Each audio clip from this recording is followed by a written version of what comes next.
किसी भी संक्रमण के दौर में खुद को बचाने में सबसे अहम योगदान होता है आपकी रोग प्रतिरोधक क्षमता का। यदि आपका इम्यून अच्छा नहीं होगा तो आपको कोई भी बीमारी जल्द अपनी चपेट में ले लेगी। अब सवाल ये उठता है कि आप घर बैठे अपनी रोग प्रतिरोधक क्षमता को कैसे बढ़ाएंगे। तो इसके लिए आपको हल्द्वानी के वन अनुसंधान केंद्र की मदद लेनी होगी, जहां औषधीय प्रजाति के पौधों को विकसित कर संरक्षित करने का प्रयास किया जा रहा है। आजकल ऐसी दवाओं और वनस्पतियों का क्रेज बढ़ गया है जो आपके इम्यून को मजबूत बनाते हैं। हल्द्वानी वन अनुसंधान केंद्र शुरू से ही वनस्पतियों पर बेहतर शोध करता रहा है। वनस्पति जगत में एक से एक पौधे हैं जो मानव शरीर की रोग प्रतिरोधक क्षमता को बढ़ाने में मदद करते हैं, जिसमें मुख्य रूप से श्वसन क्रिया के लिए वच, कालमेघ, दमबेल शामिल है, जो आपके फेफड़ों को मजबूत और बेहतर प्रक्रिया के लायक बनाते हैं। गिलोय, तुलसी, अश्वगंधा, घृतकुमारी, कासनी, सर्पगंधा इम्यूनिटी बूस्टर पौधे हैं। ये पौधे आप घर में उगाकर इनका उपयोग कर सकते हैं। ये पौधे वन अनुसंधान केंद्र हल्द्वानी में तैयार किए जा रहे हैं। इम्यूनिटी के लिहाज से इन पौधों की डिमांड रोजाना वन अनुसंधान केंद्र के अधिकारियों के पास आ रही है। दिल्ली, यूपी और उत्तराखंड की अलग अलग जगहों से आ रही इन पौधों की डिमांड के चलते इन पौधों को वन अनुसंधान केंद्र हल्द्वानी की नर्सरी में तैयार किया जा रहा है।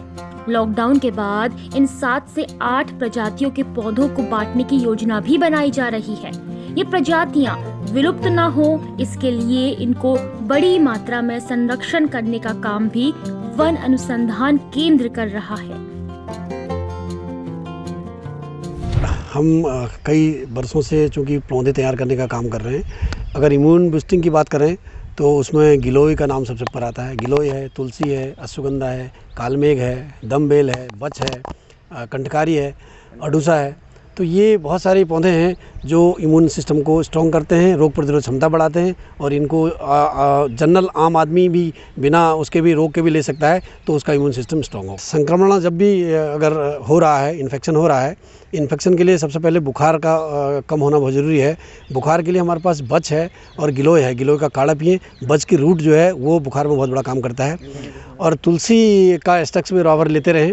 और अगर ज़्यादा मात्रा में खांसी हो रही हो, कफ नहीं निकल रहा हो, तो दमबेल जो जिसको टाइलाफोरा इंडिका कहते हैं, इसको दम बूटी भी कहा गया है, ये जो फेफड़ों में जो बलगम जमा हो रहा है उसको निकालने में बहुत ज़्यादा मदद करता है। इन पौधों को हम लोग यहाँ पर तैयार कर रहे हैं। वन अनुसंधान केंद्र में हम लोग पौधों को तैयार कर रहे हैं। तैयार करके आम जनमानस हमारे समझ ले जा सकता है। नॉमिनल कॉस्ट जो पौधे को तैयार करने में लगती है वो रखी गई है, चाहे गिलोय की हो, अश्वगंधा की हो, चाहे तुलसी हो। तो अभी हमारा पौधा तैयार हो रहा है। जैसे ही लॉकडाउन की स्थिति कम होती है, आम आदमी आगे ले जा सकता है। संवाद 365 के लिए हल्द्वानी से अंकित शाह की रिपोर्ट।